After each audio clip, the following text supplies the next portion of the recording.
Hello and welcome to the Underhive. We are back with some more How to Command the Death Guard. In this series, we're going to take a look at every aspect of the Death Guard, so whether you're looking to get more out of your army, or you're thinking of joining Nurgle's feculent festivities, then there's something here for you.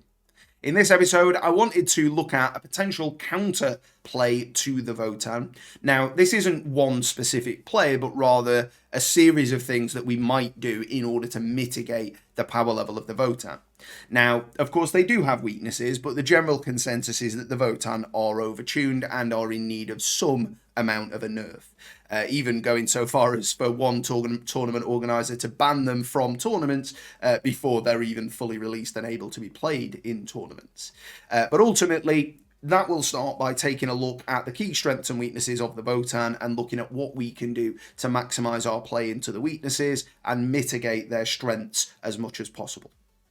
So for the Votann, to keep it short and sweet, they have incredible shooting, particularly the railguns, but they've also got some great stratagems to support the shooting from their other units. They do have some fast-moving units, though the majority of the army would be considered slow. They have some great transports, and those obsec bikes have some great utility beyond just capturing a point and doing a bit of shooting. They also have some fantastic melee output. Those Chthonian Berserks, and is it the Einir champion, but the champion either way, they are some great melee units, and they can deal with pretty much anything in front of them, given they play into their other strengths, such as the Judgment tokens. In terms of downsides, besides having Armour of Contempt, they have a relatively low save, so weight of dice could be a means to overcome them there. They do have poor faction secondaries, so there's no obvious easy way to score a ton of points early in the game, like the likes of Sisters, or to score very consistently across games like the Necrons. So they will likely be picking some amount of the generic Nephilim secondaries rather than just 3 Votann secondaries, so there is some play into that in order to try and mitigate your exposure to the certain Nephilim secondaries that you might expect. And they do require visibility for the majority of their output, particularly for the Judgment tokens and for the use of the railgun. They're going to need to see the target they want to apply that to or to shoot at. And so playing the terrain and keeping obscured as best as you can could be a way to mitigate their output early so that later in the game you still have enough units on the table to actually score points and potentially win. So in terms of countering those things, I think small squads could well be the way to go. Now, on one hand, if we talk about, say, a 5-man squad of Plague Marines, 10 damage splashing over from that railgun on the fortress is not that unlikely, particularly for the Great Arthurian League with at least 1 Judgment token on those Plague Marines. So, on one hand, yes, a smaller squad could entirely be wiped and give up something like 1 tick on grind them down for your opponent. But on the flip side, a smaller squad losing the full 5 models is probably a better outcome than losing 5 models on a 10-man Plague Marine squad, being down to potentially failing morale on a 5 or a 6, losing that on the morale or potentially feeling like you have to spend the CP to auto pass it, and then ultimately, if you fail, losing even more models. So I think perhaps just having that spread of multiple smaller units where they can only apply so many Judgment tokens and therefore only focus fire into so many units of your army at any one point in time is probably a point in your favour, though there is potential downside in terms of scoring there. I think it'll be very important to have multiple chaff units to complete your spread the sickness actions. Fortunately, the Poxwalkers are a very cheap option for that, squad of 10 coming in at just 50 points, so you can have 3 squads of them with really not that much expenditure. Because when you complete an action, they do apply a Judgment token to you and they don't need the visibility for that, it would be important to make sure you've accounted for performing those actions with units that you don't mind the Judgment token being on.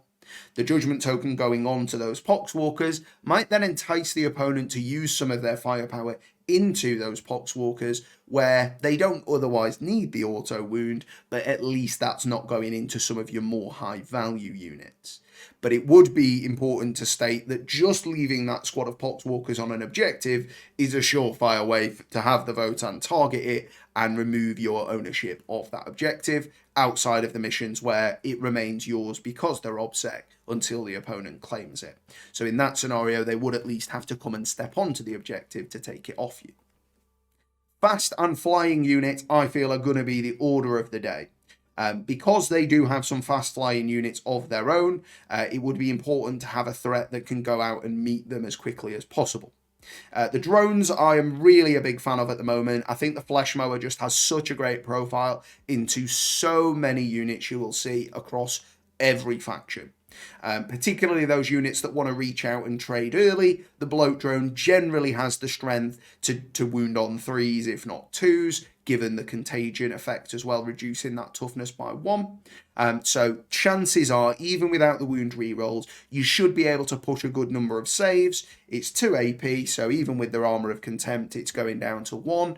And their army doesn't have phenomenal saves across the board outside of characters and the Fortress.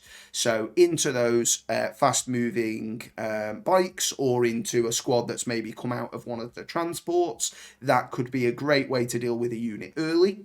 Perhaps scoring for you on Fleeing Vectors just for models killed, but more likely just tying up a unit and keeping it from reaching the rest of your battle lines and your other point-scoring units. Mortarion can do a very similar thing, but of course, with one of his Warlord traits already being just ruled out by the Votann, Arch Contaminator, it does mean he feels a little bit more expensive. Having a Gloaming Blow on Mortarion could be very useful. Denying them their rerolls is probably a very important aspect if it's available to the army. So I think a Gloaming Blow would be a solid pick if you do run Mortarion. But the issue is, if you don't have terrain that can completely block his profile, so you cannot see him at all, then of course, being 18 wounds, he doesn't benefit from obscuring, which means that 2 of those railguns can wipe him out in a single turn with just a 6-up save and his 5-up feel no pains to protect him. So I do think Mortarion's a bit of a liability. We have seen Mortarion in some winning Death Guard lists recently from tournaments. Whether or not that will remain the case once the Votann are released will be interesting for me at least, but I don't think I would want to run Mortarion into a Votann list. I think it'll be very important to have some range threats. So, of course, the Plague Burst Crawler and Mephitic Blight Hauler are staples for many people's lists. I think both of them can be great units, and they are at a great cost. They do offer some competition to that Land Fortress. A full squad of Mephitic Blight Haulers with the 6 Melter Shots and 3 Crack Missiles could feasibly deal with it in a single turn, but realistically, you're going to need a bit more than that on average to get rid of it. So whether you go in with multiple squads of Blight Haulers or whether you might weave in some Plague Burst Crawlers into there, I think having some amount of shooting threat is going to be pivotal to ensuring that you just don't get overrun by those railguns.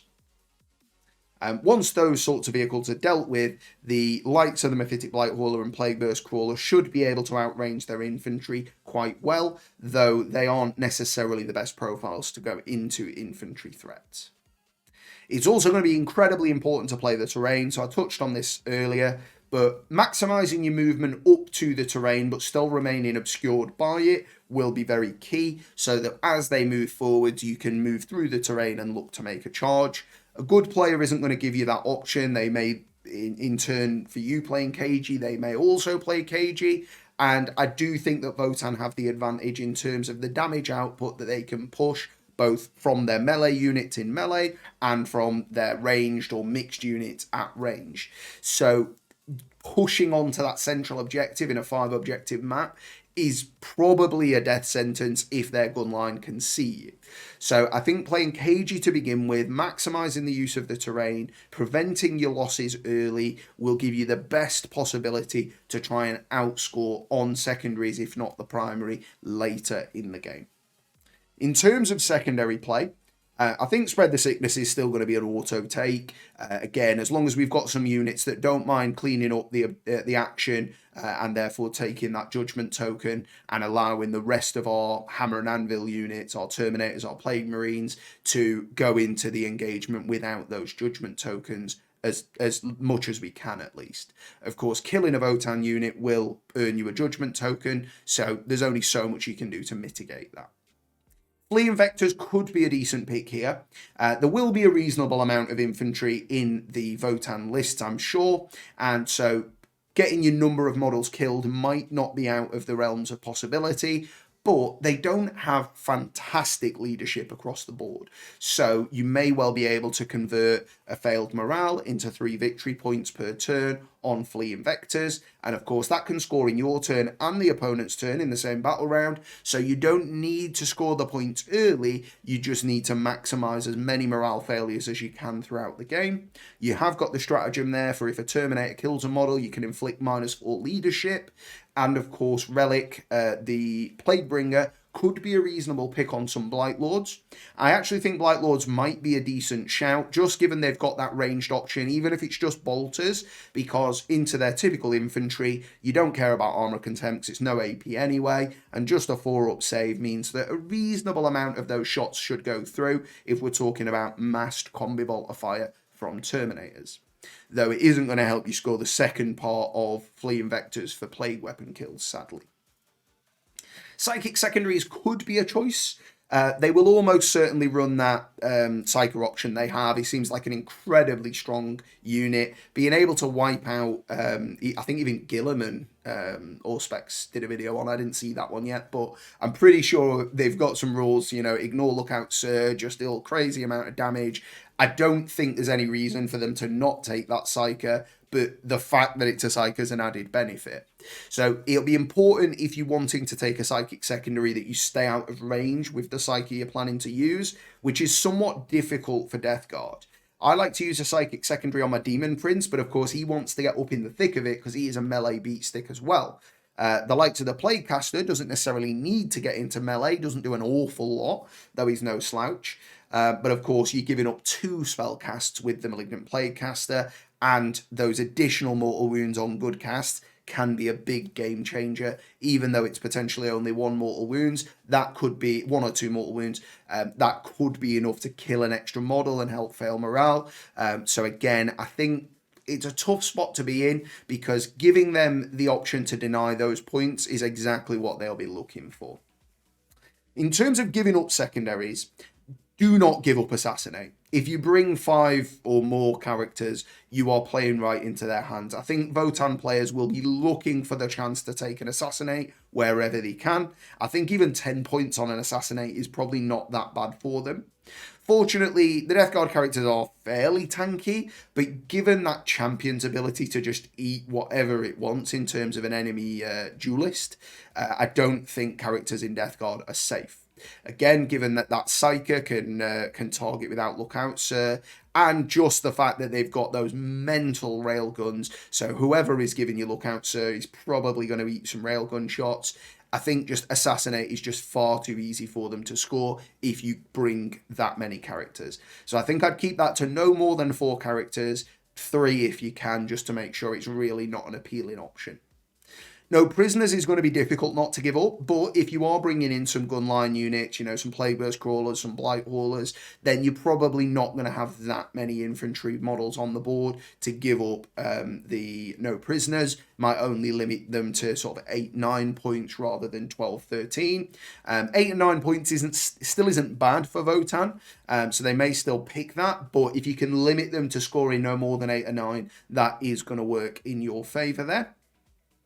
Psychic, I don't think we'll see them take psychic actions because their Psyker has some great powers. I don't know if we'll see multiple Psykers in a list, but again, even so, they've got a good amount of psychic options to pick from, so I don't think they'll really want to give that up unless they can help it. However, we might see a warp ritual in that only needs to go off 3 times in the game, and so it at least allows them to go, right, well, we're not in the center of the board, so we'll generate a CP this turn. Next turn, we plan to wipe you off the middle, and if we can get in there, we can start doing our warp ritual. So I would keep an eye out for that, but at least as Death Guard, we should have a chance to deny that at least and try and mitigate that. They may look for Engage. Destroying the fast units first is generally my game plan, just to limit how the opponent can out-mobilize you. Things like the Bloat Drone, or maybe even Mortarion if you bring him, as well as the gunline units like the Plagueburst Crawler and the Mephitic Blight Haulers, should be able to act as at least a threat to those units, if not actually deal with them. So I would definitely be looking at those fast attack and heavy support slots to be able to do that early. And then later in the game, we'd be looking to remove those infantry threats, so to limit the primary scoring. I think it probably is very tempting to look to wipe out a land fortress, but given the durability of it and the lack of being able to re-roll that wound to push that extra melter shot or that extra entropy cannon shot that didn't get through, I think is going to make that a very intensive sink of resources unless you get very lucky. So of course it's by no means the wrong play to look to take out the land fortress, particularly if you can do it early, but I think taking out the point scoring threats is probably more important because they can convert that damage one way or another anyway. I think removing their ability to score points is the best way to secure a victory rather than trying to mitigate your own losses. I feel like as they stand, a game with Votann ends typically with you having lost most, if not all, of your army, and them still having some of their army, but you needing to have outplayed them by then and leave them with not enough points and not enough time to catch. So for me, to limit engage, I would take out the quick units first and then the infantry units that would otherwise score the primary and otherwise potentially move up into corners through charges. And then lastly there, grind them down. So I think going for small squads does potentially give up grind them down. You're not necessarily going to want to leave yourself in a position where they can take an easy grind, but you still have the means to try and outplay that by protecting your units behind obscuring as best you can.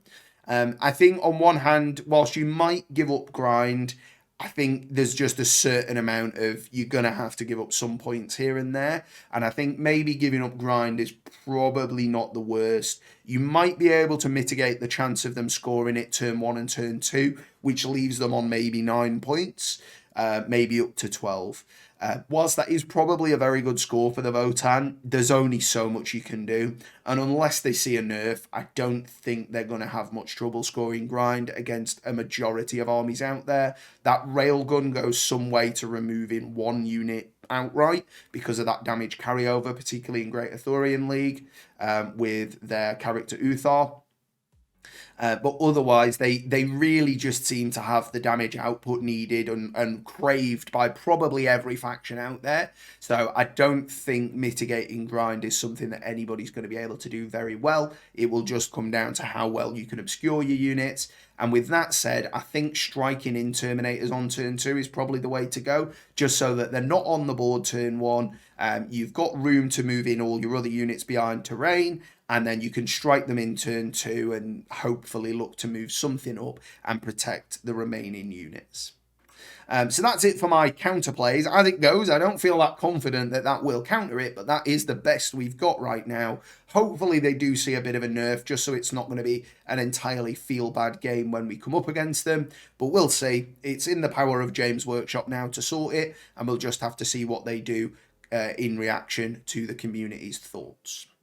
Well, thank you so much for watching. If you've got any other suggestions as to how to compete against the Votann, or whether you think anything I've said wrong here, please do feel free to get involved in the comments. I always read them, and I really do appreciate you taking the time to reach out, so thank you very much for that.